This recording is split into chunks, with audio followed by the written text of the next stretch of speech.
제가 지난 한 2주간 동안 우리 송영진 교수님 특별한 동영상도 하나 만들고 또 다른 것들에 대한 얘기가 좀 중간중간 올라와서 잠시 끊어졌는데, 이어서 수학의 그 작은 장벽들, 아이들이 그야말로 처음에 숫자를 애들이 되게 좋아한다고 제가 말씀드렸잖아요. 아이들이 자연스럽게 숫자 좋아합니다. 숫자 놀이하는 걸 좋아하는데, 숫자 놀이의 차원이 점차적으로는 이제 좀 더 발전된 수의 개념으로 발전해 나가야 되는데, 그 과정에서 가끔씩 문턱이 있다, 혹은 벽이 있다, 이런 것들을 이제 깨고 올라가는 그런 중요한 이제 고비들이 있는데, 그런 것들을 어떻게 할 것인지에 대해서 제가 시리즈로 말씀드리기로 해놓고, 첫 번째 그 십진수 체계를 어떻게 공부할 것인지에 대한 얘기를 하고 나서 그 다음 얘기를 하지 못해서 다시 그걸 이어서 얘기를 드리도록 하겠습니다. 되게 애들이 초등학교 저학년의 수학은 사실은 이든 아이들한테는 별로 할 게 없어요. 진짜 더하기 빼기 곱하기 나누기, 물론 이게 이제 너무 이제 우리 사회 혹은 우리 학부모들이 너무 경쟁적이기 때문에 굉장히 큰 숫자들을 잘 다루고 빠르게 다루고 틀리지 않고 이런 것에 대해서 너무 집착한달까요? 아니면 과도하게 신경을 쓰기 때문에 우리 애들 숫자 잘 못해요, 그런 문제들이 발생하지만 사실은 그렇게까지 할 필요가 없거든요, 연산에 대해서는. 그래서 제가 이제 권하는 방법이 이제 한 자리가 되면 두 자리, 두 자리가 되면 세 자리. 그래서 그런 것들을 재미있게, 나 이거 언제든 잘할 수 있어, 그런 자신감을 불러 넣어주는 수준이면 되고요. 실제로 이제 수학의 어떤 고비를 넘어가는 두 번째 고비는 사실은 분수 계산이에요. 그게 이제 5학년 1학기 과정에서 실제로 나옵니다. 그게 이제 분수의 덧셈 뺄셈인데, 그것이 극복이 되기 위해서는 굉장히 좀 수학적 개념 몇 가지는 꼭 들어가야 된다.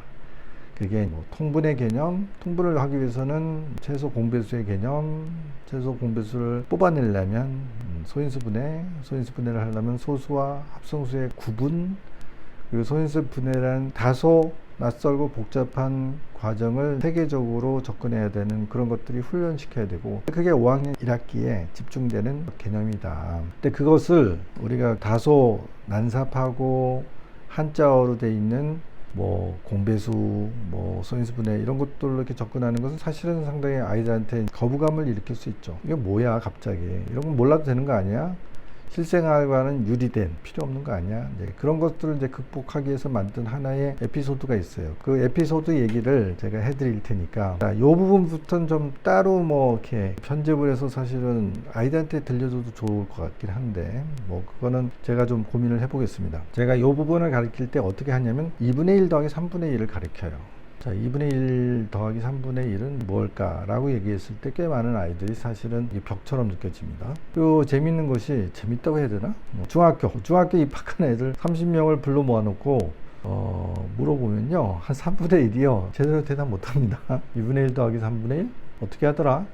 5분의 2인가? 이렇게 하는 아이들이 의외로 많아요. 한 3분의 1 돼요. 30명 중에 한 10명 정도는 그렇습니다. 그게 그 정도도 안 되나? 라고 생각하면 그건 어른들이 갖고 있는 착시예요. 그게 당연한 겁니다. 이게 쉬운 개념이 사실은 아니에요. 그게 많은 아이들한테 큰 벽처럼 느껴지는 개념이에요. 그래서 아무리 똑똑한 아이들라도 처음 이 문제를 접하게 되면 이건 어떻게 다뤄야 되지? 라고 이제 당혹감을 느낄 수 있는 문제입니다. 그래서 그걸 이제 빅퀘스천이라고 제가 이름을 붙여서 자꾸 여러 차례, 그것도 근데 한 1, 2년 된 것 같은데, 이 얘기를 할 때 제가 에디슨의 일화를 끌어다 붙여서 얘기합니다. 에디슨이 학교를 갔더니 1 더하기 1은 2다 라고 선생님이 가르치니까 아이가 따지더라. 1 더하기 1은 1일 수도 있어요. 밀가루 반죽 2덩어리를 가져와서 합쳤더니 한 덩어리가 됐잖아요. 그럼 1 더하기 1은 1 아니에요? 라고 따지더라. 유명한 일화예요. 그래서 그거를 선생님이 설득하고 영 아이가 고집을 꺾지 않고 1 더하기 1은 1이 뭐가 틀렸냐 이렇게 되니까, 나는 너를 못 가르친다 해서 학교에서 내쫓았다더라. 그런 이제 일화가 있습니다. 그게 진실인지 아닌지 아니면 왜곡되었는지 그건 잘 모르겠어요. 하지만 꽤 유명하게 많은 사람들한테 회자되는 일화입니다. 재미있는 일화로 끝날 게 아니라, 사실은 이 문제는 그 배경에는 어려운 경우에 따라 철학적인 문제가 있는 거죠. 그렇게 틀린 건 아니잖아요. 그죠? 한 덩어리의 밀가루, 또 다른 한 덩어리의 밀가루를 합쳤더니 다시 한 덩어리가 된다. 1 더하기 1은 2가 꼭 돼야 된다는 법이 없다. 자, 이걸 우리가 수학자들은 이걸 semantic error라고 얘기합니다. 이거 좀 문맥이 틀렸어.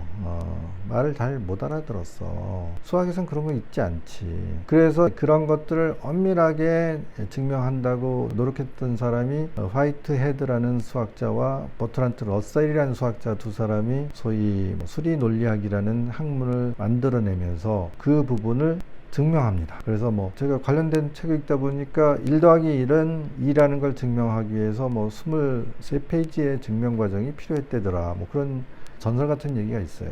개념적으로 엄밀하게 따지기 위해서는 굉장히 고도의 철학적인 의미파 이런 게 필요하다. 그런 얘기를 하는데 초등학생 애들한테 그런 얘기를 할 수는 없을 거 아니에요. 이제 그런 것을 하기 위해서 에디슨의 일화와 연결시켜서 얘기하는 겁니다. 그래, 네가 에디슨의 선생님이라면 그걸 어떻게 설명하겠니? 분명히 틀렸잖아. 1 더하기 1은 2가 맞잖아. 그런데 애가 자꾸 1 더하기 1은 1이라고 우기게 되면 그걸 어떻게 설명하겠니? 당연히 아이들이 설명하기 어렵겠죠. 그럼 제가 그렇게 얘기합니다. 1 더하기 1은 2라고 할 적에는 여기 써져 있지는 않지만 사실은 단위가 들어가 있어. 1m 더하기 1m는 2m란다. 그건 맞잖아. 맞다 그럽니다. 1g 더하기 1g은 2g 맞잖아. 맞다 그럽니다. 그런데 1이다 해서 아무거나 막 더할 수는 없는 거야. 1m 더하기 1g은 어떻게 더하겠어. 하나는 길이고 하나는 무게인데 그건 말이 안 되잖아. 그런 것을 전문 용어로는 semantic error라고 합니다. 말이 안 되는 말을 한다. 자, 에디슨이 한 덩어리 한 덩어리 할 적엔 거기 단위가 없잖아. 그냥 뭉쳐진 덩어리잖아. 그래서 그걸 이제 아이들한테 거꾸로 물어봅니다. 자, 그림으로 그려줘요. 동그라미 이렇게 밀가루 덩어리 더하기 또 한 덩어리. 근데 동그라미를 하나는 조금 작게 그리고 하나는 조금 크게 그려요. 그리고 이제 뭉쳐진 덩어리 또 동그라미를 그려요. 그럼 조금 더 크게 그려요. 자, 첫 번째 덩어리하고 결과로 나온 이 덩어리가 어느 게 크니? 당연히 합쳐진 덩어리가 크죠. 자, 두 번째 더한 덩어리하고 합쳐진 덩어리가 크니? 당연히 합쳐진 덩어리가 크다고 그러죠. 그건 너도 동의할 수 있잖아. 그렇지?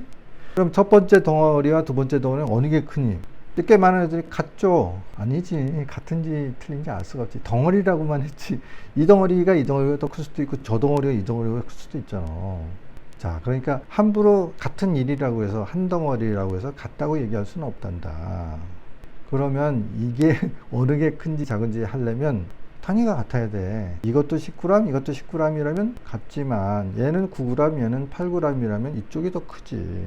그래서 수학적으로 우리가 더하기를 하려고 하면 단위가 같아야 돼. 일단 종류가 같아야 되겠죠. 무게는 무게로 더해야지 무게하고 길이를 더할 수는 없지. 예, 인정한단 말이야. 에디슨 같이 고집 센 아이도 인정할 거라고요. 자, 그 다음에 1kg과 1g을 더할 수는 없잖아. 그러면 단위를 통일시켜 줘야 돼. 같이 해줘야 돼.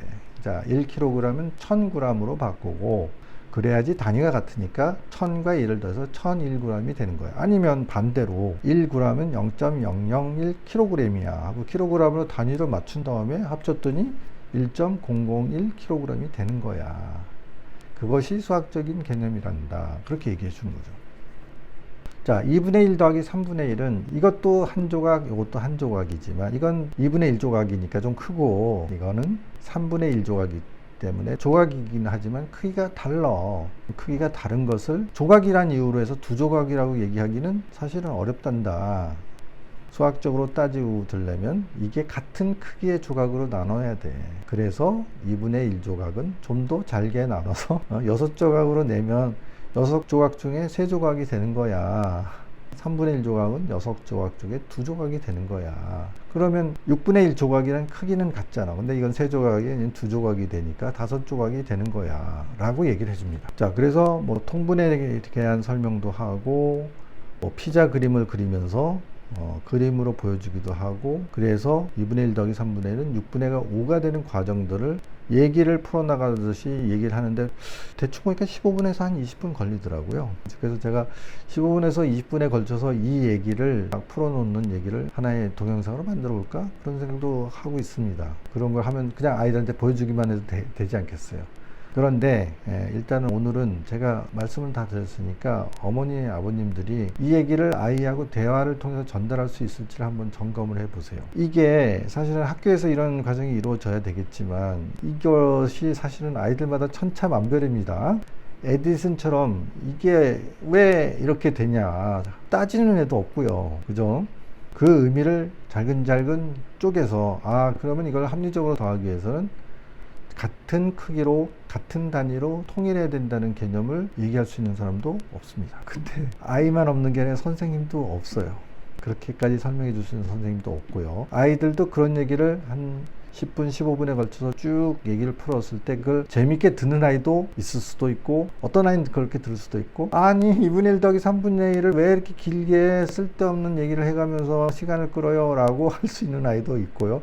뭔 소린지 모르겠어요 하는 아이도 있을 수 있습니다. 그러니까 아이가 그걸 받아들일 수 있는 준비가 되게 하는 것, 그리고 거기에 대해서 진짜 그 문제는 어떻게 풀어야 되지? 라고 궁금증을 갖게 하는 것, 그런 준비가 돼 있을 때 한 번의 이야기로 사실은 5학년 1학기 과정에서 배워야 되는 통분과 분모가 다른 분수의 덧셈의 프로세스를 정확하게 이식하는 것들이 한 번의 스토리텔링으로 해결될 수도 있습니다. 네, 그렇게 아이가 받아들일 수 있는 상태로 빌드업하는 과정과 효과적으로 얘기를 전달해 주는 과정이 결합이 되었을 때 사실은 한 학기의 과정을 그 10분, 15분의 이야기로 대체할 수도 있는 것입니다.